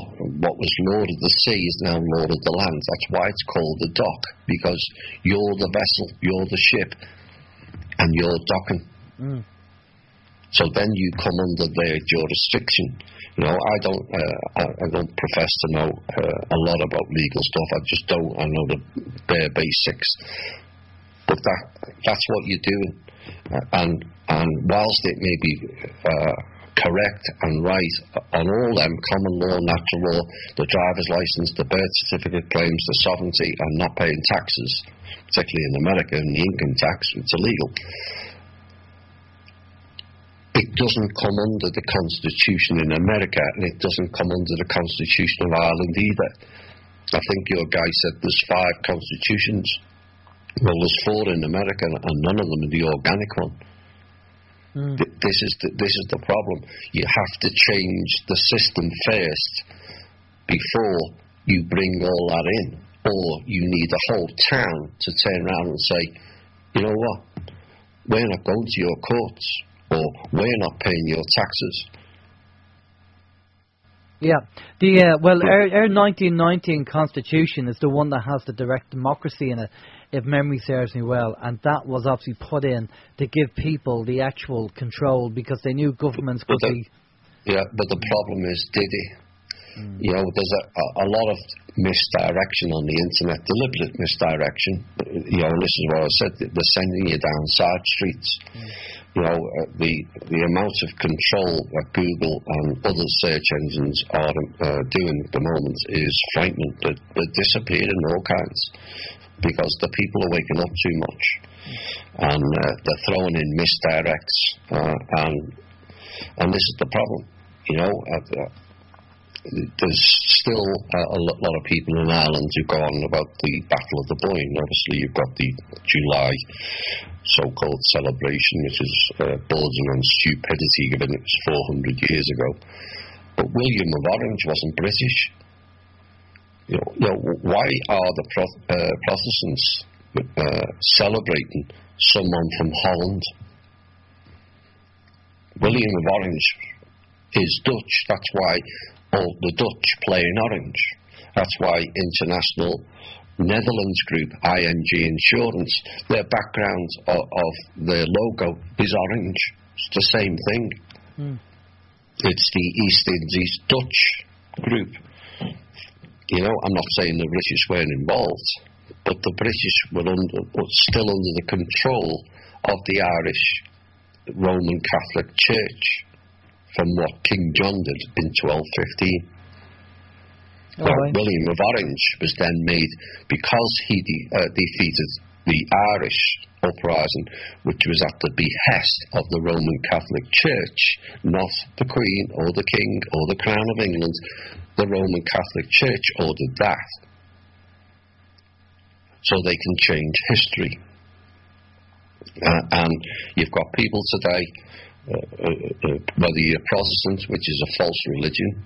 It was Catholics who were protesting, and that's where that religion, so-called religion, came from. It's not a religion; it is a Protestant movement, and this is what people really have to grasp before they start going into the field of taking the system on. You have to get the facts correct. Blaming the Queen for the crown, they're going to laugh at you because they know you're going down the wrong path. You have to focus on go above it, and this is what's going on. But, of course, we've been lied to. I mean, we know our history. Throughout history, we've been lied to, and this is why people need to start asking the questions and doing the research and going back. But the trouble is, people are so set in their belief system, and have been for years. When you challenge that belief system, which is what we talk about, they go on the attack, and you say, "Oh, you're lying," or "We don't believe you," because they're not prepared to challenge what they believe. And I'm sure if you went up to a person who was involved in the Orange Order and you said that, and you said, "I'm sorry, but your history is bogus," they'd probably go, "No, you're mad, you're nuts." No, because it's hard to break a habit. That's why. Yeah, that's totally. part of the programming, And then you've got Sinn Féin. He mentioned Sinn Féin, and they wouldn't sit on the seat, if I heard that correctly, which is not a surprise. Sinn Féin is linked with the IRA and Gerry Adams and Martin McGuinness, both who were working for the Crown, not the Irish people. I'm sorry, but Adams is Knights of Malta, which is connected to the Vatican, which is then rerouted through the Crown. McGuinness wears the badge of Hibernian. That's not representing the Irish people. He never has. And these people who go around bombing people and shooting people and all that, this is not something that started in the 1970s. The Fenians, as they were called, which is now a derogatory term, were bombing in Britain in 1867. It's just a repeat history again. They killed 12 people in London and injured 120, if memory serves me correctly, in December of 1867. The Fenians, as they were called back then. But these are not representing of people of Irish. These are representatives of the system, because these then rolled into Sinn Féin, which then rolled into the IRA, and then on it goes. And so people think that they're supporting them when actually they're working against them. They're continuing the rift between the so-called Catholic and Protestant when there is no rift, because you're all Catholic. And I'm Protestant. I was Christian Protestant But that's the reality. There is no Protestant religion. It was a Protestant movement that started in France against the Roman Catholic Church by Catholics. And all this nonsense about Henry VIII changed the rules just so he could go and marry somebody else. It's drivel. And that's kind of what we're dealing with. You know, the Irish people need to really find out the real history, you know, on both sides. Yeah, totally. And come together. The enemy is not the Protestant. The enemy is not the Catholic. The enemy is the system. It always was. They'll always throw spanners into the works to distract and send you off the path. Okay. And people need to come together and fight the common enemy. Which is the system. Well, we said it before on the show, it's the divide and conquer, isn't it? It's the program, the divide and conquer program. As long as they keep doing the divide and conquer program, people will be fighting amongst themselves, and the system will just be looking at us thinking, you know, well, they'll have their own thoughts, you know. We do have questions, Thomas, which we're going to try and get in. Steve? Yeah, divide and conquer. You look at any of the posts on Facebook and all this week in relation to what's going on, like with the government and all that. Everything is divide and conquer. It's absolutely scandalous. Anyway, questions. We do have some questions for Thomas. We have a couple from Dougie. Dougie is wondering, Thomas, is it only humans that can enter the sorry, I should have said some of the questions are kind of a little bit off topic as to what we're actually just speaking of.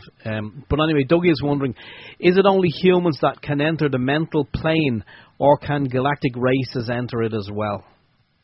Both. It's all part of the learning school, so to speak.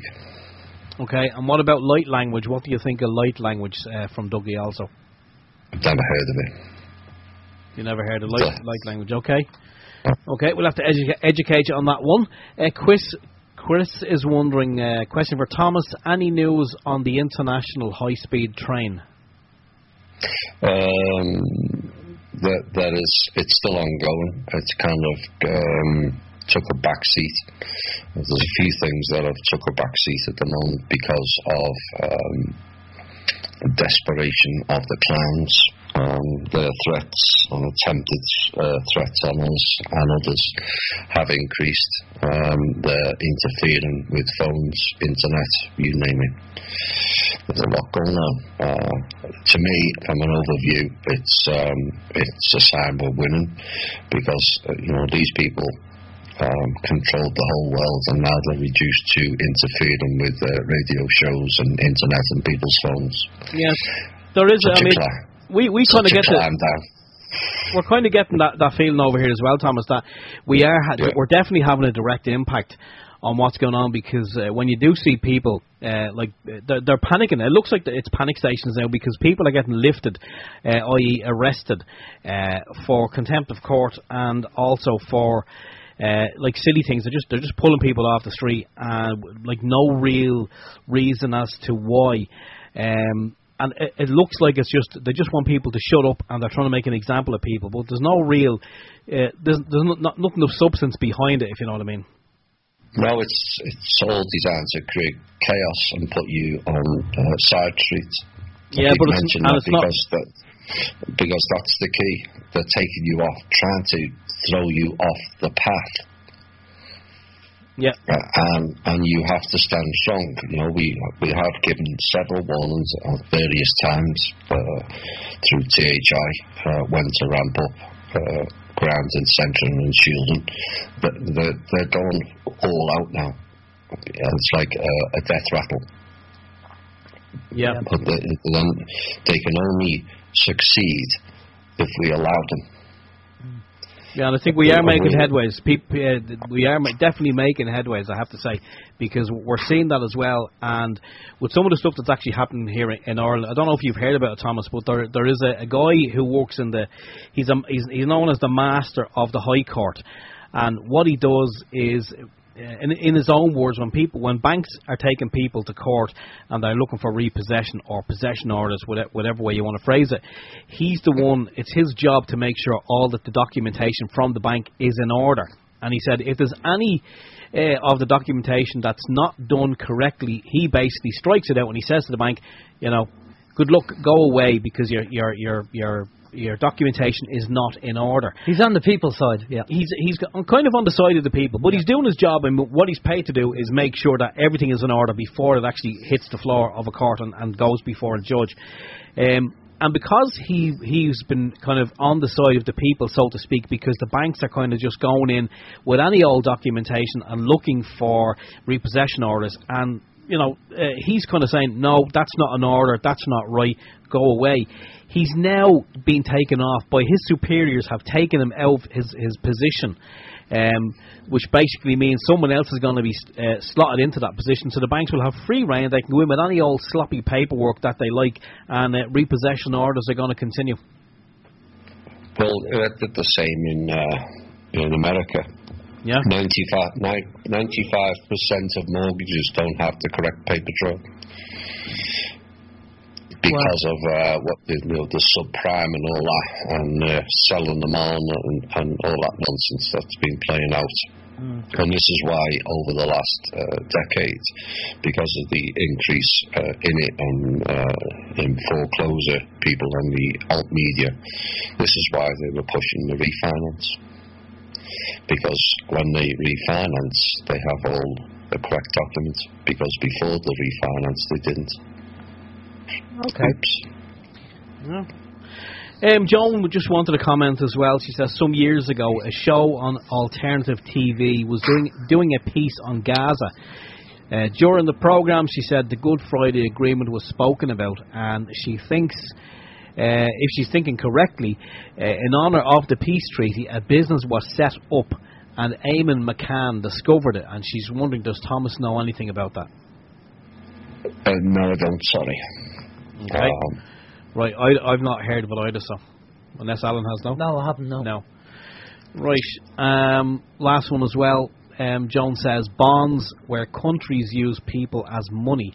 And she says, is it true that each individual's monetary worth is $1 million to the state?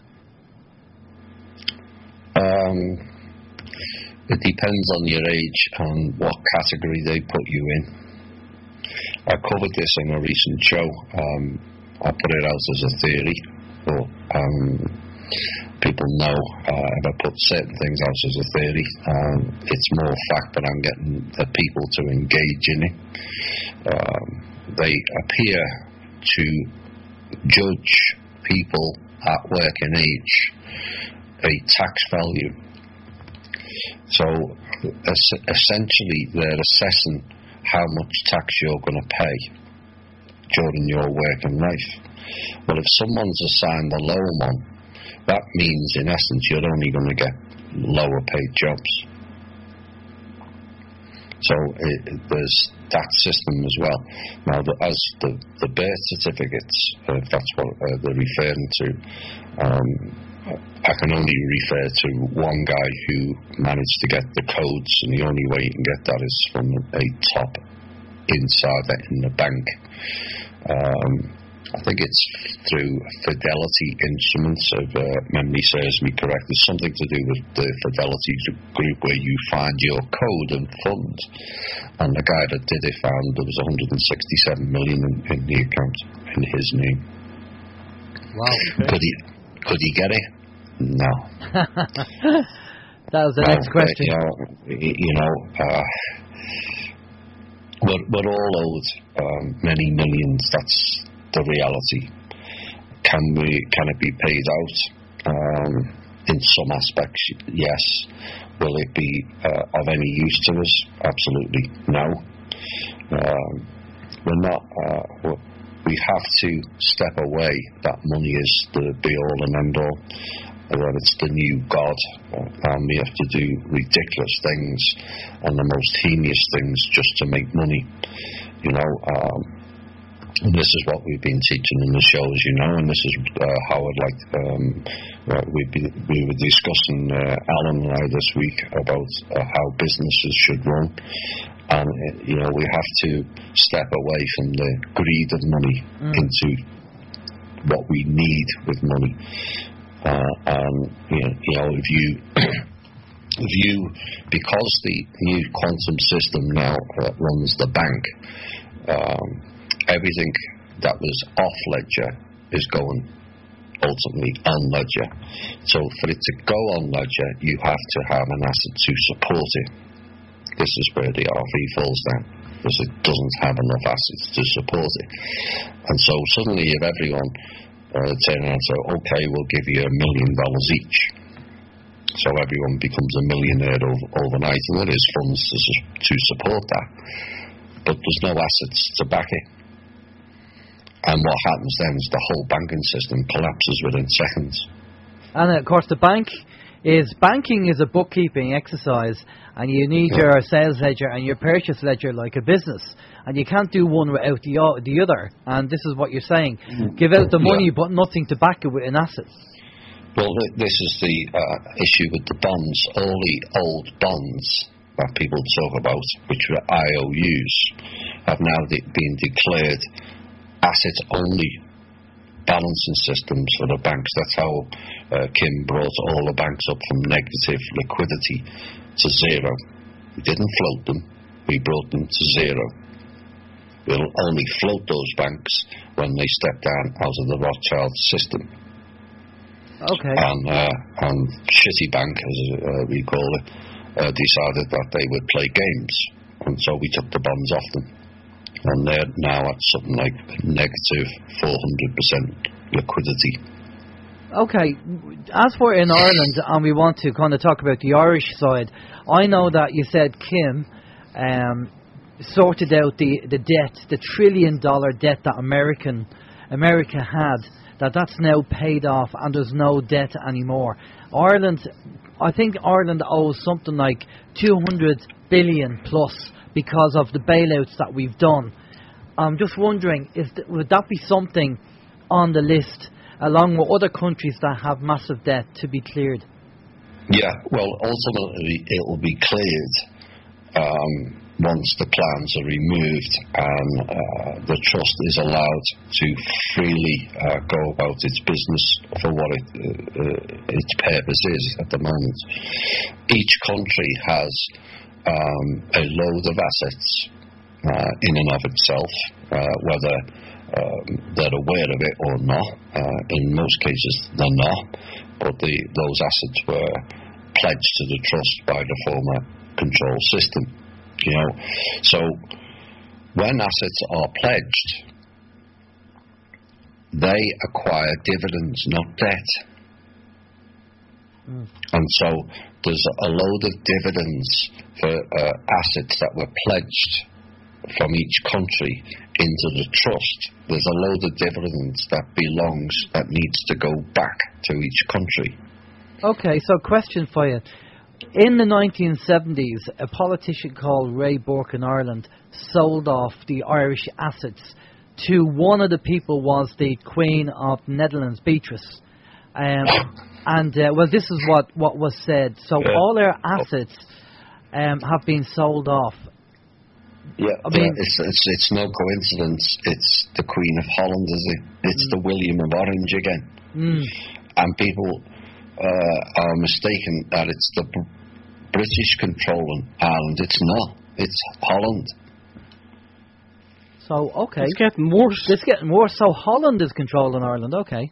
That's interesting. Yes, it goes back to the six kings, the Vikings, and all the houses, and they divvied everything up for them to remain control. And this is what's been going on, and they've been pledging all the assets of each country to the trust, which was controlled by Marduk, and he just laughed and gave them fancy bits of paper with numbers on, like confetti, and they bought it. But what they didn't realise is they were harvesting the planet. Unbelievable. And this is what people have to understand. So the trust was a harvesting agent. It was siphoning up, and it pretty much emptied the whole planet by 2007, and that's when others stepped in to change it. To change it around, and things are taking place.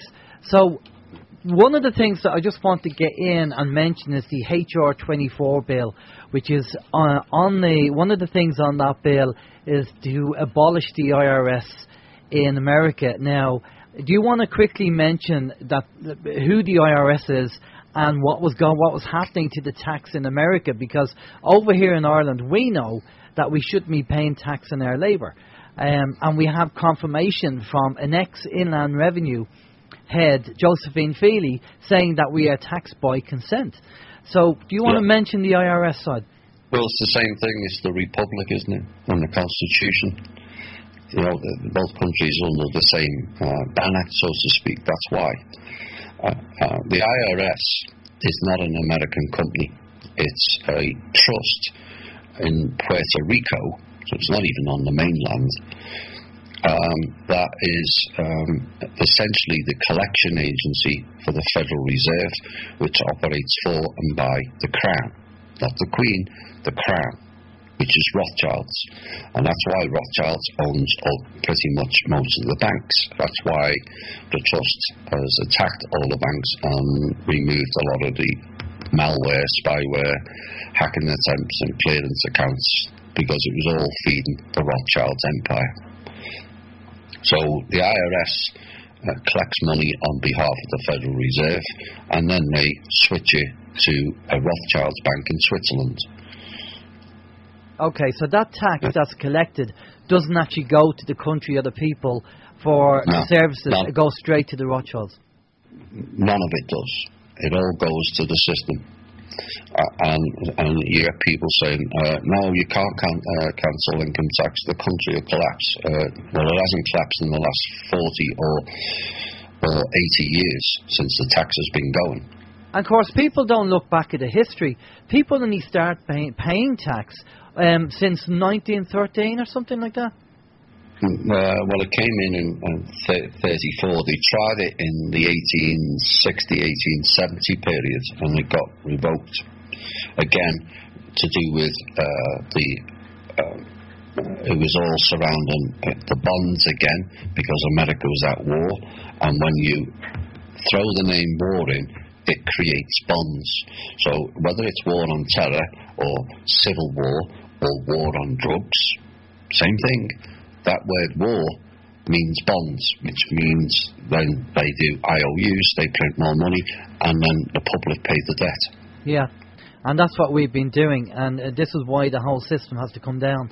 So would it be fair to say that the Central Bank of Ireland is Rothschilds? Yeah. Okay. Because I think that's important to let our listeners know that... What we have to do now is the people of every country, because these Rothschildian snakes are raping every single country. And the same what the alt media did with Monsanto, and that's now thrown out of 27 countries, and maybe more now. We have to throw Rothschild's banks out of every single country and shut those clans down. I think, do you have more questions for Thomas there? Okay, we have more questions for you. I totally agree. I think it's going to be harder with the banking system. Yeah, I need to make it clear, we're not abolishing the IRS, we're repurposing it. You know, we're transferring it from Puerto Rico onto American soil, the mainland, and then it comes under congressional oversight. At the moment, it's not under any oversight. In fact, all the 3-letter, 4-letter, and 5-letter agencies are not in any way operating within the government. None of them are. They're all outside of it. Okay. And this is what people don't understand. You know, they'll blame the government, but the government has no control. They've set up a completely separate system. And what's the possibility of that HR24 bill getting passed? It has more. It's been put in before, but it was almost like a throwaway bill. But But now it has the funding to support it. It has the structure to support it. At the moment, the trust is keeping America afloat. At the moment. Okay. The object is once this is implemented with this new tax, where everyone pays it, which will be less than what we're paying now, and or the average person will be paying now anyway, that the country will become self-sufficient on the new spending tax to not require the trust any input any further within 3 to 5 years. Oh, okay. We have questions that we want to get in quickly, Steve. Yeah. Peter has a question very quickly, Thomas. He just wondered, do you have any new news or anything in relation to the envelopes that the presidents got at the Bush's funeral? It wasn't good. I don't know the details, but it wasn't as portrayed on the alt media, that they were all shitting themselves because they were being given notice of this, that and the other. Actually, it was something that they arranged. They were perhaps warning certain things were ahead, but it wasn't good for we the people as it's portrayed in the alt media. Okay. We'll have to wait and see. Well, just very quickly, what's happening at the moment regarding the address to the nation and the deep state and Pelosi and Trump? Well,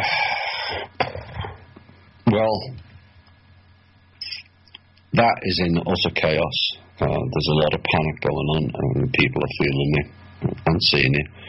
The portal people have gone into overdrive, doing anything to make anything stick. Even the most tenuous things is getting beyond a joke. Pelosi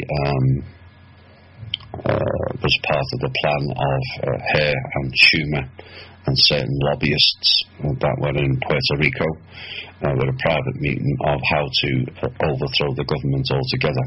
And by taking out Trump and Pence means the Speaker of the House, which is Pelosi, who is absolutely mental on power at the moment. She's the new Black Dragon leader for North America, and that was what they were going to do, or what they thought they were going to do. And they wanted a 9/11. You mentioned they were planning a 9/11 on the Capitol building itself to eliminate Trump and Pence. Of course, she couldn't attend because she's flitting across to Afghanistan because two reasons. A to get messages to and from NATO, which is running certain parts of America's military, and B, because we're close to a deal with the Taliban, which would facilitate American troop withdrawal. They're trying to throw a spanner in the works. Don't be surprised if there's a false flag attack on so-called American troops in Afghanistan to block that. It's like what they do with the minute Israel and Palestine gets together and progress is made. Suddenly rogue mercenaries fire rockets into Israel, which has nothing to do with the Palestinian people, and they'll blame them, and then that's the meeting off. And it's the same with Brexit, and it's the same with the wall, and all that stuff. It's all divide and conquer. Now, it goes to show the arrogance of Pelosi, and something I posted up on Facebook during the week was the Boston Herald had a photo of Pelosi with Madam President, because if Trump and Pence is taken out with a 9/11 event, she automatically becomes the president. Yes. The arrogance of it all is unbelievable, and of course the portal people are supporting her by printing this rubbish. Oh yeah, they're making people know, and they're pushing it. Trump has had numerous attempts on his life, including a high-profile general in the last this year anyway. You know, it's dangerous out there now, and the people. You know, I feel for the people. You know, your listeners listen to our show regular, and they kind of know a lot more what's going on. But the average person has no chance of understanding any of what's going on. They don't, you know, I've said this back in December. Don't follow or don't listen to what Trump's saying, because what he's saying in public is not what's going on in private. You're not going to make any sense of it. And now you're seeing nobody's making any sense of it. You know, they're passing opinions on things on YouTube and whatnot, but the reality of the real truth is so far away from what they're portraying. They have no chance at the moment. So basically, last words will be just, you know, stay grounded. We have to wrap things up, but do you want to just mention the 45-55 for people to stay grounded? Yeah, well, it doesn't apply. It applies to all walks of life, whether they are happy and sad. If you stay in the 45-55, they can't throw you off balance. You know, how you react to certain situations. If you're reacting with anger, you're not in 45-55. You're not in balance. And what they're trying to do now is throw everyone off balance with chaos, distract people. You know. You look at certain information and you analyse it in a calm mode, not in reactive or proactive mode. Just calm. Yeah, you know, that then cuts dilution down as well. Yeah. See the information as information only. Thomas, it's been a fantastic. Thanks for coming on and clarifying a bit of information there. It's very interesting as usual. I'll pass you over to Steve, but thanks for coming on. We'll be talking to you soon. Steve, do you want to get do the usual stuff? Yeah, well, at this stage of the game, I think everyone knows Thomas's show on the Truth, Honour and Integrity. I know people can catch it on Truth, Honour and Integrity on Facebook and also on Spreaker as well. If you just type in Thomas Williams Spreaker, you will get, I mean, even just typing your name into a search engine gets lots of results. I wonder why, but anyway. Much to their chagrin. Anyway, Thomas, final words to you. If you want to sum up there. Yeah. Oh, thanks for having me on, and stay calm. You have to stay calm this year. We're going to get validated, and we're going to consolidate our position stronger. As we consolidate, they're going to get a lot weaker and they're going to get more desperate, which they are, as you've seen. Don't let them throw you off your path. Don't let family members disrupt your path either, because that's happening at an alarming rate now, and it's deliberate. It's the hidden mind control. Stay on your path. Brilliant. All right, Thomas, stay with us there. We're going off to a musical break and we'll be back after this. This is Open Your Mind Radio on OYMradio.com and people'sInternetRadio.com. Anyway, I did fix that. I honestly did fix that. Okay. Yeah. Anyway, Joe Doherty, shut up with your face. That's for Chris. Great information from Thomas Williams as usual, and as I mentioned, Truth, Honour and Integrity, you can look that up on Facebook and you will get through to Thomas's Facebook page, and also just go to a search engine and type in Thomas Williams, and if you follow that by Spreaker, it will bring you directly to Thomas's page on the Spreaker network, so you can listen to his live shows, and I think you can catch the podcasts there also. Yeah, I mean, we've a few minutes left, and brilliant information from Billy. And all about what was going on there, and obviously, you know, stuff that Thomas said as well. You know, guys, you have to do your research, go off and check it out and investigate it. It's amazing how much of history we've been lied to with history and what's going on, because we all know we've been lied to. Come on, we all know we've been lied to. The history books are produced by the people that have the money to just force feed us this rubbish that they're telling us. You know, Billy telling us that, you know, he's just confirmed, as did Tom, that we are not a republic. We're still under UK rule. And obviously, you know, Thomas added to that, well, maybe we're not a UK rule, maybe we're under the rule of Holland, by the look of things. hence the orange. So it is amazing, but the one thing they do all the time is the divide and conquer program, and we have to stop falling for it. Again, as Thomas said, don't stay in between the 45 and 55. Don't get angry or emotional or whatever. Just see the information as information. And stay in between them two. But don't fall for the divide and conquer. I know people are passionate about certain subjects, and that's fine. But if you do that, and it's a 50-50 where if you take one side and they take the other side, that's the divide and conquer program. It doesn't matter what it is. That's what they do. That's what they want you to go. They want you to go down that road and get upset and give out or attack friends, family, neighbours, whatever, and cause arguments. That's exactly what they want, and that energy is exactly what they want. We just have to stop buying into it and just realising that that's the game they play. Even the news, the portal people, as Thomas calls them, the news, RTE, the whole lot, they all do the same thing. So we have to see the information as purely just information. We used to do that, Steve. It's very hard not to do it. It is very hard not to do it. But when people were saying about the doom and gloom information that people used to put out, and their fearmongers and stuff like that. And then myself and Steve said, well, actually, from now on, we're just going to view it. We're just going to sit in the fence and see it as information. And we're not going to get emotional over either way. We just see it as information. And that's what we do now. Because the whole, the world's going to end kind of stuff, all that stuff, it's all meant to actually affect you. So you need to kind of stand away and just look at it and go, oh, it's information. That's it. End of story. Should you see during the week as well, over in California, there's talk of, I think it's young children as young as 5. They're being educated now with a new book. I can't remember the name of the book, but it's supposed to be teaching 5-year-olds who are barely just able to read or possibly write their own name. They're going to be learning about the 15 different genders.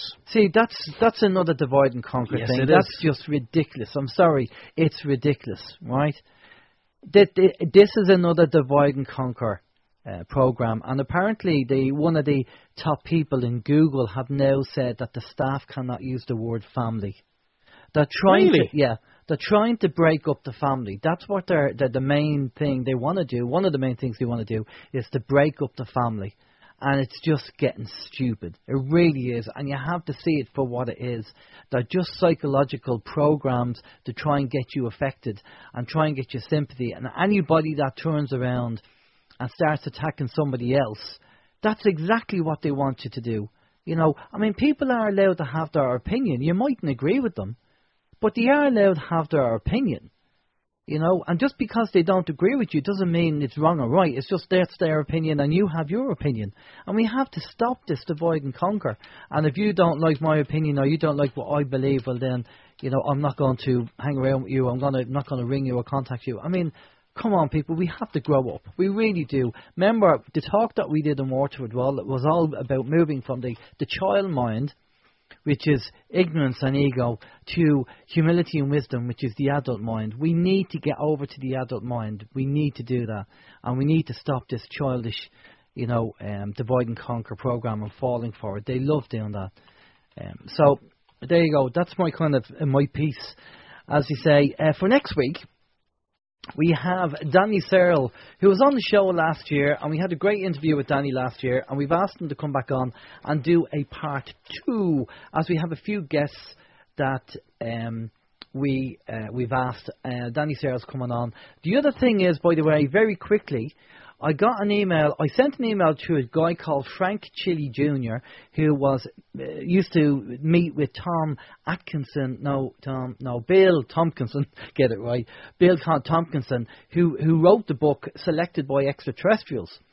And Frank has sent me over a plethora of information, but one of them is a plan called the Rockwell Integrated Space Plan 2, and it goes up to the year 2100 of what their plans are for space and exploration and all that kind of stuff. And it's a PDF, and you can drill down into it and have a look at it. If you want a copy of that, email us at info@oymradio.com, and I'll be happy to send you a copy of the PDF, and you'll see all the space plans up to 2100. And is there mention in that about what they're talking about now, about all these 5G satellites going to be put up there in space as well? I didn't see any of that. No. But this plan is massive. I mean, literally, you have to drill down. It's so big. So I've only seen part of it. No. So, but yeah, it doesn't surprise me if it's in there somewhere. But that will all have to change and stop as well.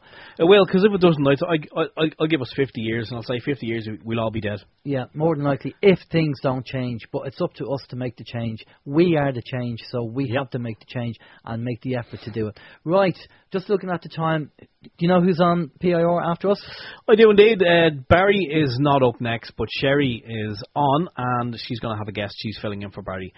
And that's straight up after us on People's Internet Radio. But as we did mention at the beginning of the show, People's Internet Radio, the website cannot be reached at the moment. It is down. So you will have to go to scotlandisfree.ning.com, and that will bring you straight onto the website there and into the chat room. Brilliant. Oh, by the way, very quickly, I hope to be asking Frank Chili to come on. He's a brilliant speaker.